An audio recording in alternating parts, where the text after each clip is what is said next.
बम धमाके के बाद मामूल का दिन जारी है। ये काबुल में होने वाले स्टेज ड्रामे वॉर ड्रैकुला का एक मंजर है।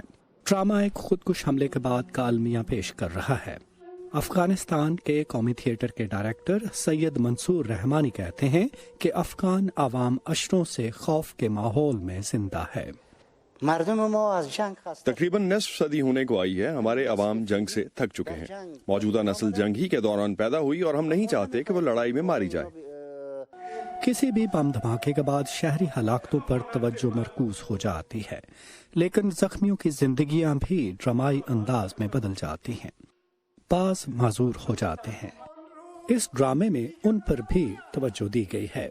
हमें मुत्तहिद होने की जरूरत है ताकि दुश्मन का मुकाबला कर सकें। अगर हम में इत्तेहाद नहीं होगा तो दुश्मन इसका फायदा उठा सकता है। लैला हमदर्द जैसे अदाकार कहते हैं कि उन अफराद के किरदारों की नुमाइंदगी करना मुश्किल नहीं जिन्होंने जंग में अपने अजीजों को खो दिया, क्योंकि बेशतर अफगान अपने जज्बात का इजहार करते हैं। वो माएं जिन्होंने अपने बच्चे, भाई और वालिद खोए हैं, हम अदाकारी करते हुए उनके जज्बात महसूस कर सकते हैं, क्योंकि हम में से बेशतर ऐसे ही किसी नुकसान का सामना कर चुके हैं। इस ड्रामे का मकसद अफगानिस्तान में मुख्तलिफ नस्ली पस मंजर रखने वालों में इत्तेहाद पैदा करना है, ताकि एक पुरअमन मुस्तकबिल का ख्वाब पूरा हो सके।